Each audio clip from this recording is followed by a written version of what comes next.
Hi guys, Dogger here with a new video, and this video will be my updated PvP guide for Elemental Shaman in the mid-season of the War Within Season 1. And I'm going to say that the only reason why I didn't make the Elemental Shaman PvP guide before was because I was 100% sure they are going to nerf the Mastery build where it was overtuned. We all knew that, like you saw multiple Elemental Shamans spawning from nowhere.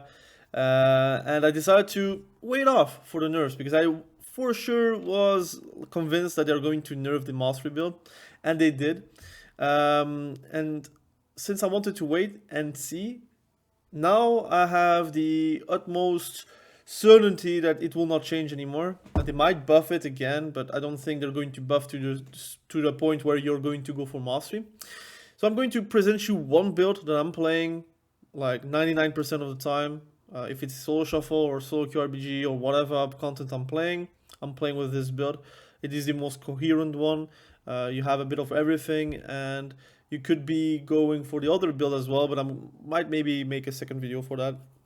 I'm going to talk about the stats again. I'm not going to do too long. I'm going to talk about the forset as well.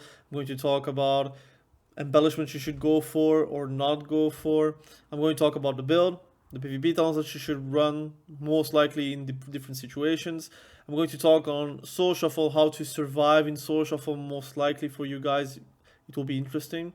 And also rotation, like how do you start your go, how do you do consistent damage, what do you do in your downtime, what are you looking for. I'm going to talk about that as well, and we're going to talk about the few macros I'm using, and obviously some tips and tricks here and there.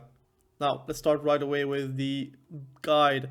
To start off, Elemental Shaman is doing very well in my opinion. It's not busted, but it's also not like crap, so it's good. We're living in a time where both DPS specs from Shamans is actually good, while the Resto Shaman spec is not doing well. So I guess in the future they're going to buff the Resto Shaman spec, but let's talk about the gearing, right? So I am playing a very greedy build. You don't have to do the same thing as me. You could, again, I'm playing also Enhancement Shaman, so there is also a bit of bias towards that. But I run with very low versatility, and I try to have high haste and some mastery. Now, if you want to have, I would say, a bit more tankiness and a bit more smoothness towards surviving, you could definitely run a high verse, high haste build. So you would then replace your haste mastery ring, for example. I have a haste mastery neck. You could easily just remove that and take just haste verse, or just plainly buy the conquest rings and neck. That would be sufficient to be able to survive. Now I did haste first ring, and you cannot buy two because it's unique, so you could then make haste first ring and haste first neck.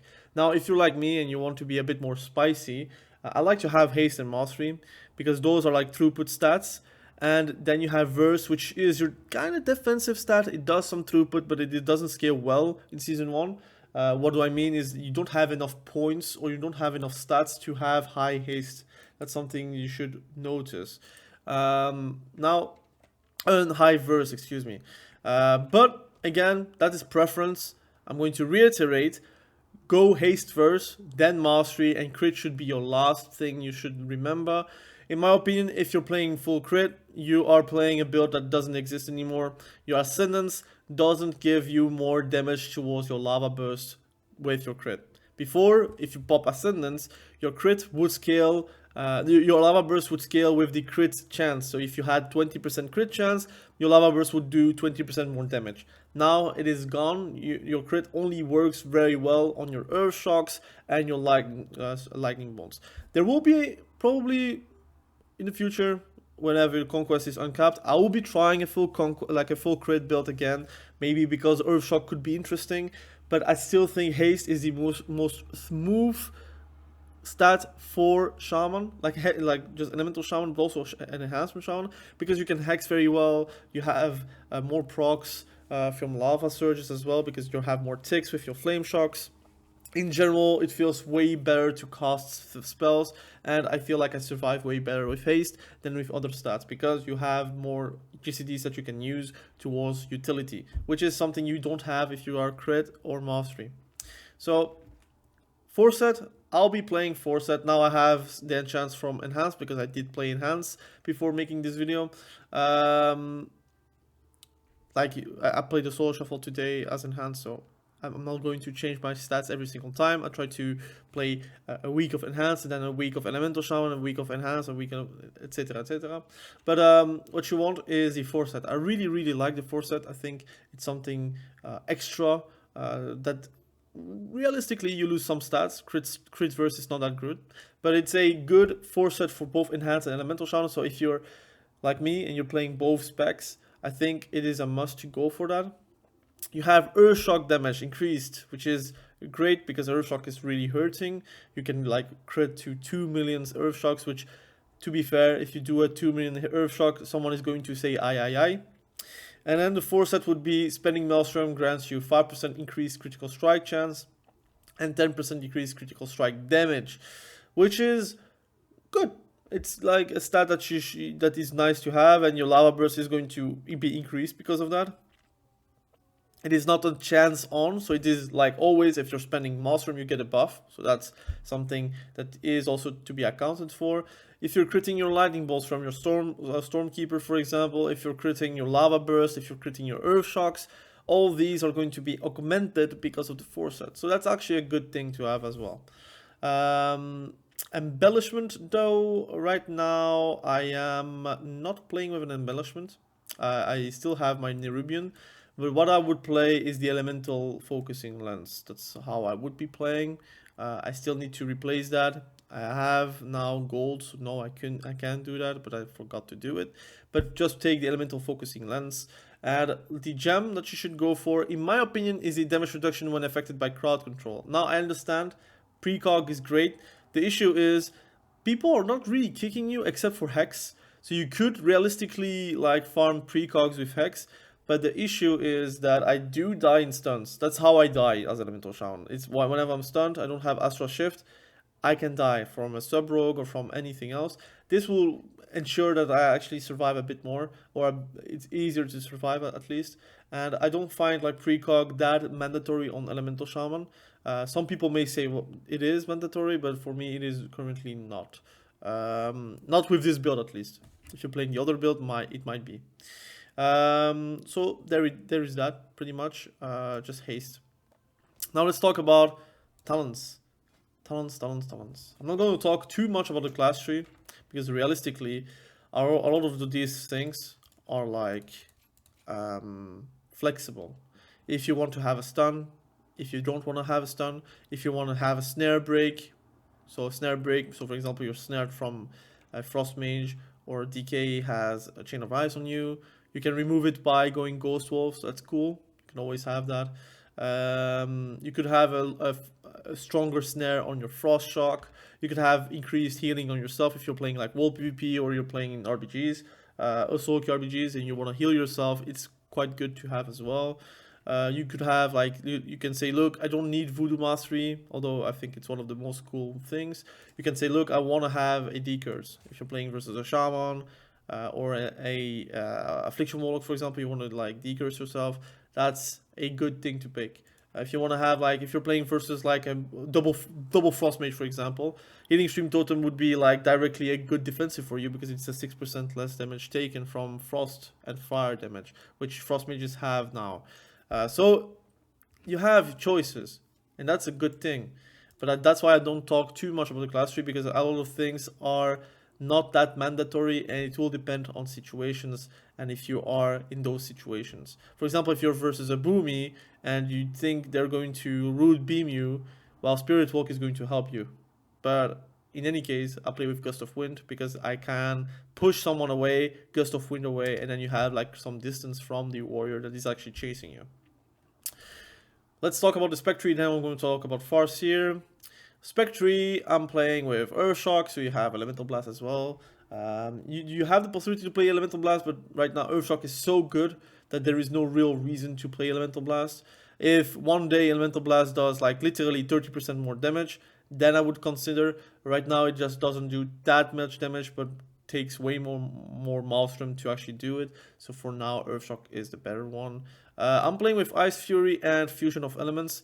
It's not that great, but it is buffed, and your Elemental Blast is going to give you stats. That's always nice, and it does like increase damage. Like again, if you're doing your rotation and you have like Earthshock, Lava Burst, and you get the Fusion of Elements proc, so whenever you're using a nature and fire spell, you get then the Elemental Blast. Doing 500k or 600k on Elemental Blast, if it's not critting, and you get the stats, can give you that little boost that is needed to do more damage. One thing that I've changed, I did play with Urban Rage. Now, I'm not that much of a fan, so that is really something you can say, look, I'm not playing with that, I don't care. You could take that away and take with Flux Melting, and that is also a good choice. Or you could say, look, I want to have more elemental overloads with my lightning bolts, which I'm not casting too many right now. But if you want to, you can take that if you want to. If you say, look, I really need 3 lava bursts, you can also take Echo of the Elements. Or you can say, look, I want to play with a faster cast of lightning bolt every single time I have an Earthshock. That's also a possibility. You can also say, look, I want to have more damage on Lava Burst. So you have, again, multiple possibilities with this. Urban Rage is just like passive damage. It's like damage that will always be there. It's not that great, but it's also not that bad.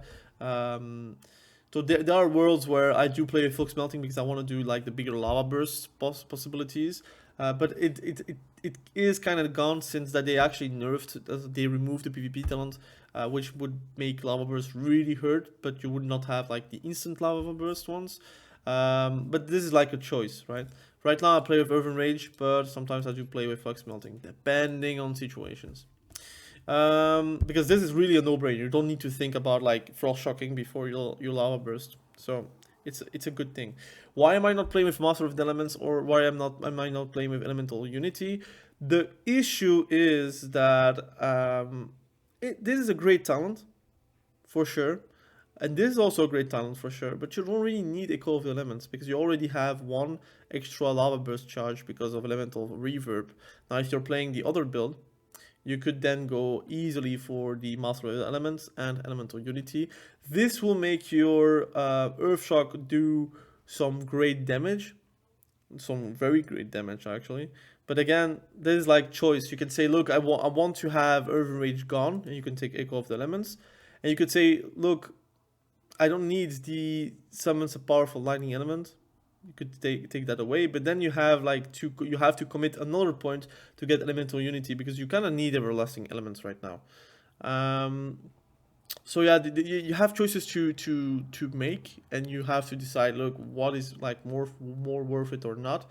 The issue is you have to remove a lot of points to make it like happen. You can remove maybe like the Searing Flames, which is like less Maelstrom, and you have that many Flame Shocks these days.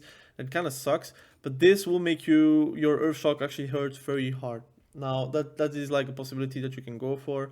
The build that I'm playing right now is literally like constant damage. Like with this, you're not going to lack any damage, and you're not really expecting the bigger Earthshocks. So this is like the build I would be playing if I want to win games reliably. If I want to do montage videos, of course I'm going to play like this, right? And maybe with this. And then it would do my Lava Burst a lot of damage, and also my Earth Shocks, for example, will do also a lot of damage with Lava Burst, Master of the Elements. So you have possibilities, and that is something you should take into account. Why am I not playing Herald of the Storms? Because I don't care about Stormkeeper that much. It does give you a lot of damage, but it is nerfed in PvP. It is 30%, I think. So it's nowhere near as strong as it was. So I don't play really around Stormkeeper. It's nice to have. If they kick you on that, then it's like okay. If they don't kick on you like that on you, then it's still okay as well. So this would be the build right now that I would be running if I'm playing like competitivity. If I'm playing like Soul Shuffles, for example. Now I play with Primordial Wave, Splintered Elements, like with Magma Totem or Magma Chamber, Erupting Lava, or Ascendants. You can say you want to have a 2-minute ascendance, or you want to have like a very beefy one, that's an option for you. Personally, I really like the 2-minute ascendance. Like I've been now accustomed to have a 2-minute ascendance, like for example on my enhancement shaman, so I kind of have and keep like this. But I understand that if the games are like that short and it ends literally before the 2-minute mark, then preeminence is probably better. But again, I think social full matches are quite long these days for me. I play deeply rooted elements. I thought before it was not that great because it was a 7% chance on earth shocks, which to be fair don't do that many, but it actually procs very often, and whenever it procs, it gives you like a very big go without like committing any go. And if you have a proc with this and also having your primordial wave, then it's really like go time. It does a lot of damage and does very well for you. Mountains will fall. I play with that. I'm not that much of a fan, so I'm not really set in stone for this. Whenever it procs, it does do well, to be fair. Like again, if you're doing a 2 million earth shock and you get like a proc of an elemental overload on your earth shock, it does feel good, but it is like a chance on a chance, so it doesn't really happen that often. So you could say, look, if I want to remove this, I want to play with maybe Primal Elementalist, which is still a fine talent, but what I like is to put my Fire Elemental and my Earth Elemental up at the same time. But this will give you a stun, this will give you Meteor, which is also doing quite good damage, and in general this is more reliable. So if you want to have like that RNG, because I have high mastery still, because I have like a haste mastery verse, you could play with Mountains Will Fall and it will still be good. If you're playing full haste, to be fair, I do see a argument for Primal Elementalist. I do feel and see this way. Now, this is really like a thing where you can decide yourself. You can say, look, I want to have maybe a lower cost Earth Shock, so it will be 55 instead of 60. You could say, look, I want to maybe have Lightning Rod, although I'm not really casting too many Lightning Bolts these days. You could say, look, I want to have Flux Melting, so I have always like 20% more damage on my Lava Burst whenever I'm doing Frost Shocks or Ice Furies. Or if I want to have like a third Lava Burst, you can also do that. But for now, I'm keeping it with Mountains Will Fall. I think it's like something you don't need to think about. And right now, I put my Fire Elemental and Earth Elemental together, so I will always have like Primordial Bond up, and I feel like it's a good mark, like it's a good thing going on for this build. And now you don't really have anything that really reduces the CD of your Primal Elementalist, right? Before you had like the Flame Shock ticks, which would, if it crits, it would reduce the CD of your Primal Elementalist, or yeah, for your Fire Elemental. But right now it is gone, so you only have one CD, which is like the Fire Elemental, and right now you're not playing with Surge of Power, which would then reduce also the Fire Elementals. This is not the case right now. Now you're playing with Aftershock because you want to have more Earth Shocks. That is actually the reason why we are all not playing Primal Elementalist.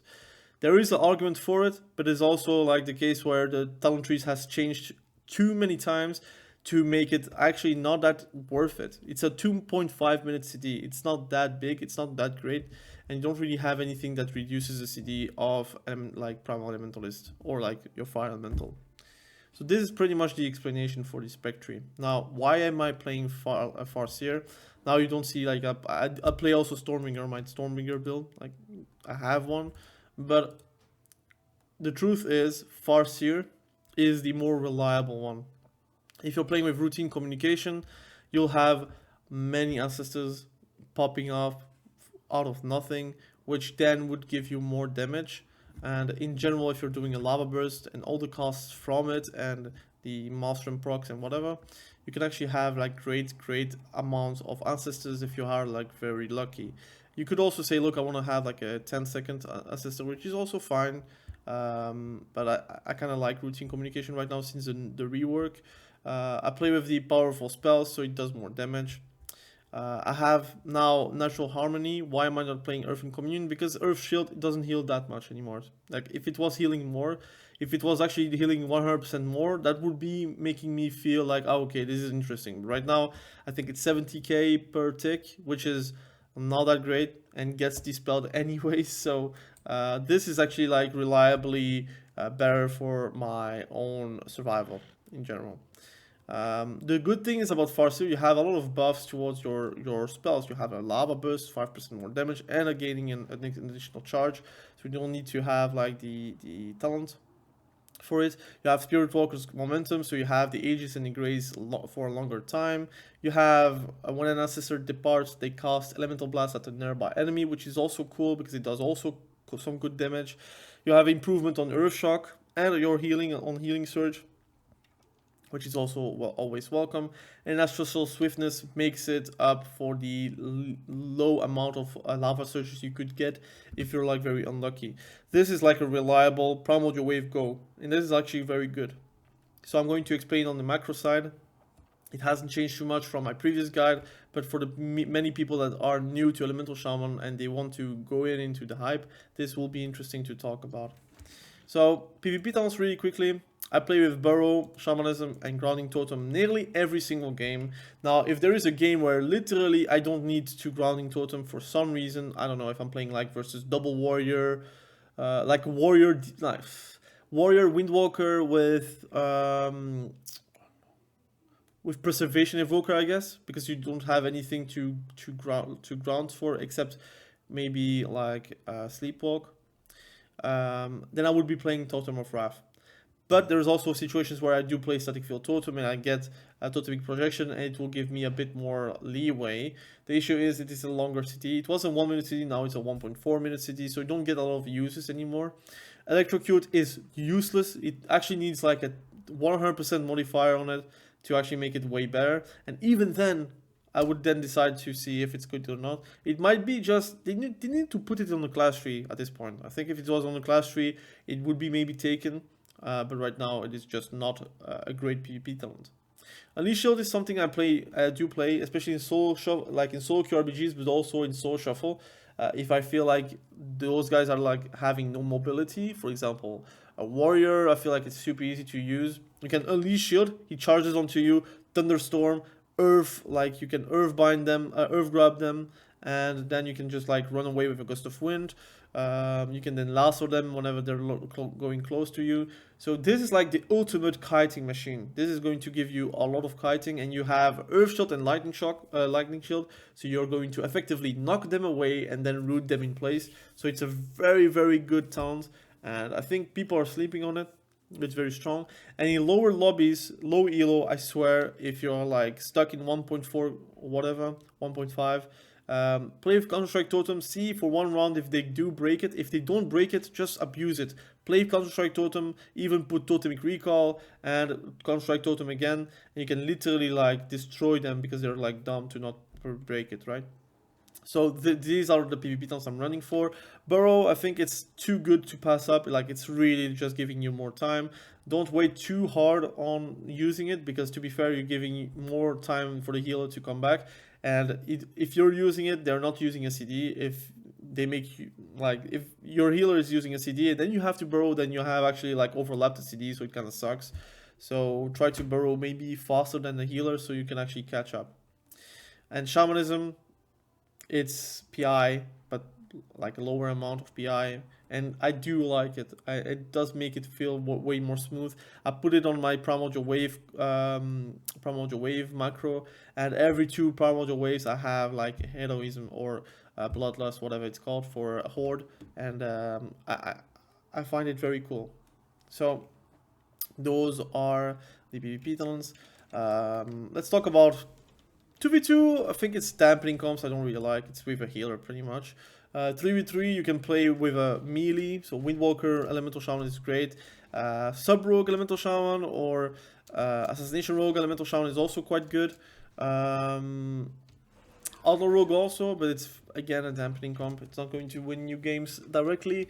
You could play Affliction Warlock or Demonology Warlock with an Elemental Shaman, but I do prefer Demonology Warlock because you have an MS effect, and MS effect makes that the games are not like dragging on.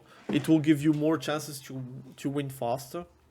Personally, I love playing with a BM. I love playing with a warrior, a good warrior, or a good windwalker, because it gives you like the ultimate combo where you have the CC, you have the damage, and you have the possibility to get kites the enemy, and also survive from the enemy because of your ally actually peeling you.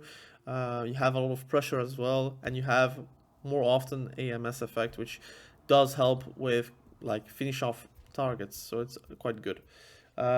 Soul Shuffle, the truth is you have to play and like be smart, right?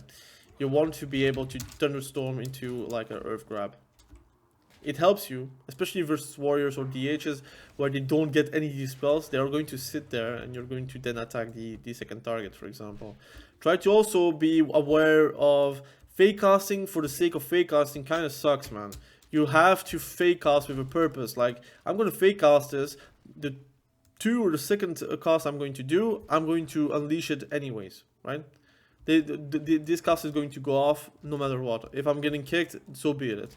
You have a spec, I'm going to say, you have a spec that has lava, like fire skull, you have nature skull, you have frost skull, you have your primordial wave, which is elemental skull, you have, again, your self-healings, you have hex, you have your totems. Being kicked on lava burst is not, like, it's not catastrophic. It's alright. So if you're hard casting lava burst and they're kicking you, just already press your lightning bolt. Like, you should be aware, if you're doing lava burst, I'm spamming lightning bolt or I'm spamming hex. Okay? So if they're kicking me on lava burst, I have my hex up. If they're not kicking me on lava burst, then it's okay. I'm going to keep on lava bursting. If I'm lava bursting and they're going to kick me, I'll lasso. Right? So for example, this guy, he's next to me. Oh no, I'm getting kicked. Lasso. So I got kicked, I do lasso, and that kick is like not happening. If they're like two on you, they're kicking your last lasso and your lava burst, you know, okay, all kicks are gone now. Now it's time to do your go. Now it's time to do damage. Now it's time to be there on their face and actually win your game. And that's something you should play around it. That's something you should be aware of. So what you need to do your biggest go is have a flame shock on a target, any target really. You want to have your liquid magma totem. You want to have your fire elemental. You want to have your primordial wave. And then you're going to do your ascendance into your lava burst spam with earth shocks.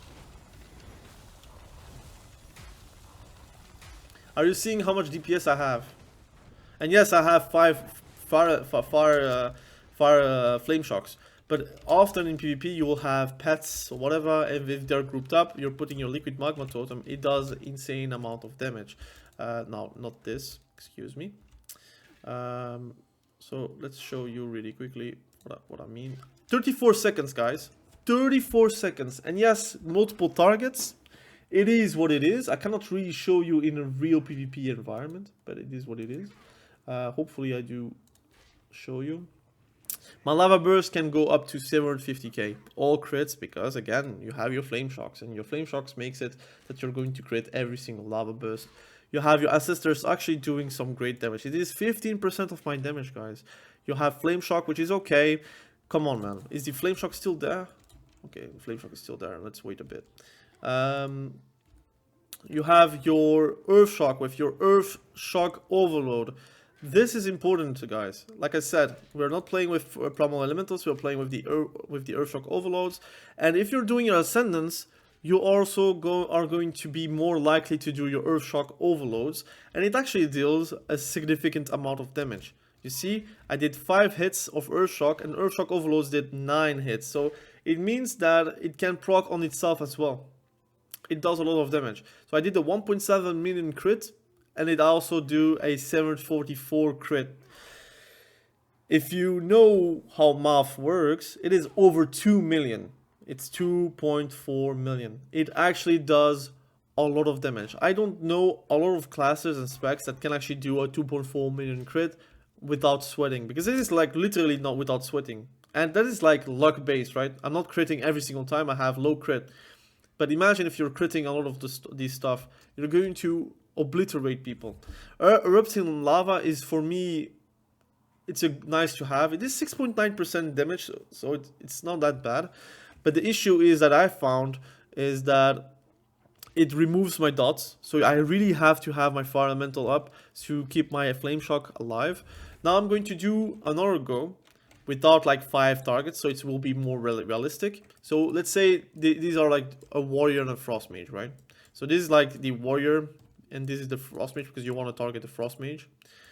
So what am I going to do? I'm going to do a flame shock on the main target. I'm going to do a flame shock on the primordial wave on the other target. I'm going to pop my fire elemental up. I'm going to pop my ascendance into my lava burst spam. Earth shock, lava burst, ice fury, earth shock, earth shock, earth shock. I'm still doing a lot of damage. Earth shock, lava burst, earth shock, earth shock. I'm still doing earth shocks, and it procs like it's crazy how much damage it actually does, man. It actually is crazy.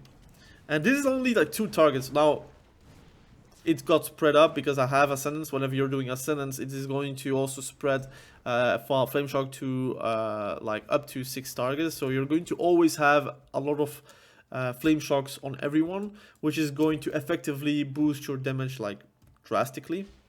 But this is like crazy damage. I think you don't realize how much damage it actually does whenever you're like spamming the earth shocks.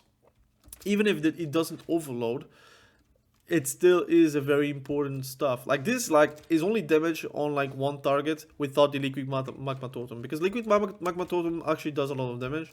If they're standing on it and they're sticking on it, it actually does okay damage, right? This is like okay AoE, really, like 300k. Okay, so if you're not playing with liquid magma totem, or you're not counting like liquid magma totem as damage ability, then this is actually great damage. You have your earth shock overloads, you have your earth shocks, which I created 1 out of it, and just in general, you have your lava burst, which fortunately it will do a lot of damage. You have your earth shocks, you have your flame shock, you have ancestors, you have your earth shock overloads, and you have everything going on. And what you need to do is, if you don't have, like, let's say your ascendance, try to do always your liquid magma totem into primordial wave, into then do a lot of damage. This is like your mini go, but this is actually a decent go, guys. Like this actually does a lot of damage, and whenever you're getting a proc, then it's like, I mean, this does feel really cool. Like if you're getting those procs very reliably and very like it's very situational, but if you're getting like those procs, you need to also realize, look, this is go time. You don't want to like waste an ascendance proc. And every 30 seconds I have another go, liquid magma totem into primordial wave, into then a big go. And this is like, again, if I'm not like targeted, you can really play around that. And you see the flame shock actually falls down very, very easily. Like if I do 2 flame shocks, it is already 2 lava bursts is already gone, right? So now I need to reapply flame shock. That's something you also need to notice whenever you're going to play in PvP, is that your flame shock is actually like super important. And if you don't have a flame shock up, you kind of like ruin your damage. And you want to like have flame shocks on everyone, right? You really want to have as many flame shocks as possible, so you can actually do your go. And whenever you have your fire elemental up, you can then do another go with your ascendance. Bam, bam, bam.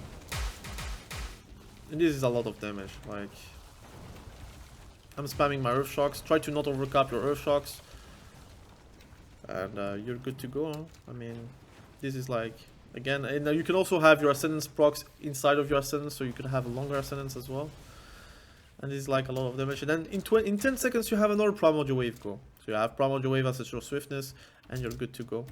And this is like, again, a lot of damage on multiple targets. But this is kind of how Elemental Shaman works, right? It's not a single target build. It's not a single target spec. You want to cleave on everyone and be ready. Like if you have like flame shocks here and flame shocks there, and you see the resto druid, he has no husk, no nothing, you just go on him, right? And this is like lethal damage.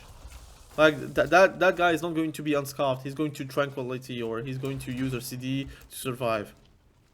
So you need to also pick up your targets. You're going to see, oh, someone is low, boom, you switch. It's not like a BM hunter where you want to like focus only on one target because you have your dots up or whatever.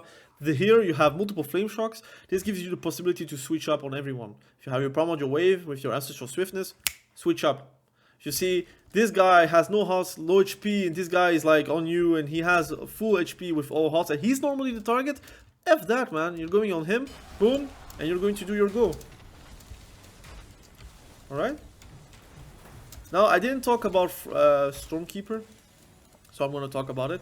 What you need to do with Stormkeeper is really think about it not being that strong. So you want to have Stormkeeper, you start with the match with this, and you already do a Stormkeeper Lightning Bolt just to build up your damage, build up your, how it's called, your Maelstrom.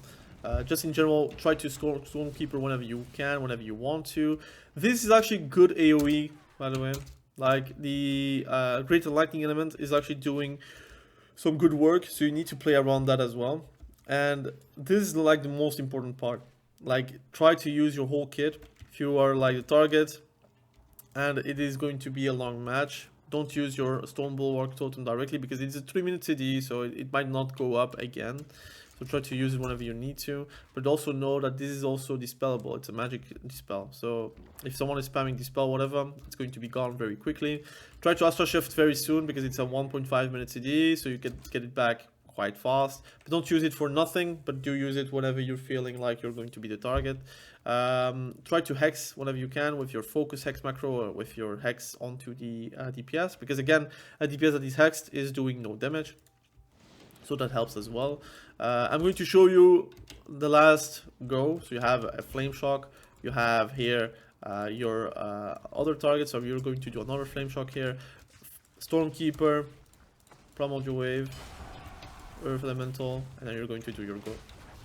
And here I fucked up because I did not press my Ascendance, but it does a lot of damage. And then you have your Stormkeeper, Lava Burst, and this is doing some decent damage, like 2.3 million, which is not too shabby, and it's actually doing well.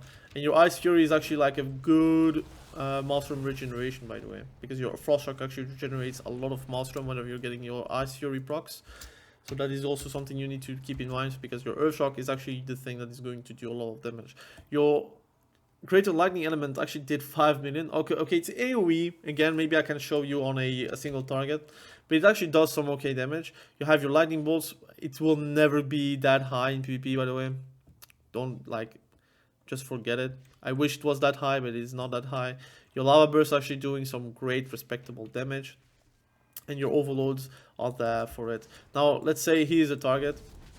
I cannot, like, use my Primordial Wave, but the Stormkeeper, and he's going to do some individual damage, and it's going to do okay damage, right? It's not going to be that great, but it's still like, it's still there. So need to reapply my Flame Shock, and I want to see the damage from the Great Element. So this one is like pure Lightning Blast. It does 1.3 million on a single target. It is a 1 minute CD. You have your Stormkeeper and you have your Greater Lightning Element. So it's a good point to spend. It's not bad, and it's something that is always going to help you, especially in AoE. If like there are 2 warriors on you, you're pressing Stormkeeper, you're going to be directly with some good damage onto them. You see, urban range is something not that noticeable. So that's something you can say, look, I maybe want to think a bit more about the damage I'm doing. So I can go for Flux Melting, for example, which is a legitimate thing you can go for. And then you can do your go, but a bit different. So let's say you have a Flame Shock on him. You're going to have your Magma Totem on him, Primordial Wave, into Stormkeeper, into Ascendance. Earth Shock, Earth Shock, Earth Shock, Earth Shock, Flame, Frost Shock, and then your Lava Bursts. And you can see the spells I use above my head. You can do another totem here, and you can do a lot of damage with it as well. So, is it worth it for the Frost Shock? It could be worth it in a long match. I think whenever you're going to do your go, you're not going to specifically want to use your Frost Shock as a GCD to improve your Lava Burst. I don't think you're going to do that. But in a long match, if you're like, again, trying to do a go, you can do a Primordial Wave and into a Frost Shock, into a big Lava Burst, for example. And it will help you deal a bit more damage. But it's not something you're going to think every single time to use it. Like, it's quite difficult. Like, if you're thinking every single time to do a Frost Shock to deal your damage, It's going to be probably a DPS loss because you're going to use a GCD to use a spell that is not that good to begin with, except if you're like getting those Ice Fury procs. Then it becomes a bit more interesting. For example, here you have your Ice Fury proc, you can Earth Shock, Ice Fury proc, Earth Shock, and then you can do, let's say, your Lava Burst afterwards. And it does some okay damage, but it's not like impressive either. So you see, that's why people most likely play with Urban Rage, and I also do, because I don't need to want to think about doing a Frost Shock before doing a Lava Burst. So it's not that impressive, but I understand why people do want to play like this. You can do that if you want to, but there is that. And another question I do get, like, if you don't have any Lava Burst to spend, what do you do? Well, you have multiple things you can do. You can reapply your Earth Shield, you can do your totems, you can do your Lightning Lasso, you can do a Hex, you can do a Lightning Bolt if you really want to do damage. You have multiple ways to go with how no Lava Burst is not like stopping anything towards your damage or towards your utility. So try to think about that, try to be aware about how your spells are laid out, and you can then win games more likely. Again, I think Elemental Shaman is one of the better classes to climb with. Now, the truth is, Elemental Shaman sometimes lacks the killing power, because it is very RNG. You want to have multiple Earth Shocks in a row. And that's true, but I do feel like right now people are like complaining about Elemental Shaman, don't know where they were coming from. Like, I remember times where, like, in Shadowlands, Elemental Shaman were good, but like not as good as right now. And I feel like if you have Dragonflight, where lava surges were like literally popping every single time, and you were like doing lava, lava, lava, and now you have like more of a mentality where you have to use all your spells to deal damage. Well, I think it's a better version of Elemental Shaman. It's a version where they could buff Lava Burst without a problem, because it is not like something that is always instant. So it's a good thing. Now let's talk about macros really quickly. Macros. I have Primordial Wave macros. This is like the biggest macro I have. Primordial Wave with Heroism PvP talent, Nature Swiftness, which is Ancestral Swiftness. It works, so you can just write Nature Swiftness and it's good. Ancestral Guidance even, and if you have Primal Elementalist, I have Meteor on it as well, so you could have your Fire Elemental do a Meteor, but now I have the normal one, so it doesn't matter. And use 14 if you're playing with the badge. I'm not playing with the badge, but you could be playing with the badge, and you could also use that as well. This is like a 30-second go, and you have a 2-minute CD, which is Ancestral Guidance, and you have a 1-minute CD, Heroism. So every 2 Primordial Waves, you will realistically have a Heroism as well. So that's a good thing. I kind of like it. So I'm going to write it in the comments, or you can just take it. I think you can copy paste if you want to, but I really like this this macro. What else? I have nothing else actually. Like, I have off heals on my healing surge. I have Hex, focus Hex macro, which is always going to be useful. Focus Wind Shear macro, which is always going to be useful. And that's it. And this is like for Resto Shamans. So a lot of the things that I have are for Resto Shamans, for example. But right now I kind of like what I have. So those are the macros I have. It's not that many, but it's enough. Again, thank you for watching this video. I think I did multiple tips. I did multiple ways on how you can play Soul Shuffle. I did the rotation like very in depth about multiple rotations that you can do, like a Primordial Wave go without Ascendance. You have a Ascendance Primordial Wave go without Stormkeepers. You can have with Stormkeeper. Those things you need to see it for yourself in game and see for yourself if you're going to enjoy to play like this. I'm not going to talk about the second build right now. If you do want it, please let me know in the comment section below. Try to like your comment as well, so I can see it as well.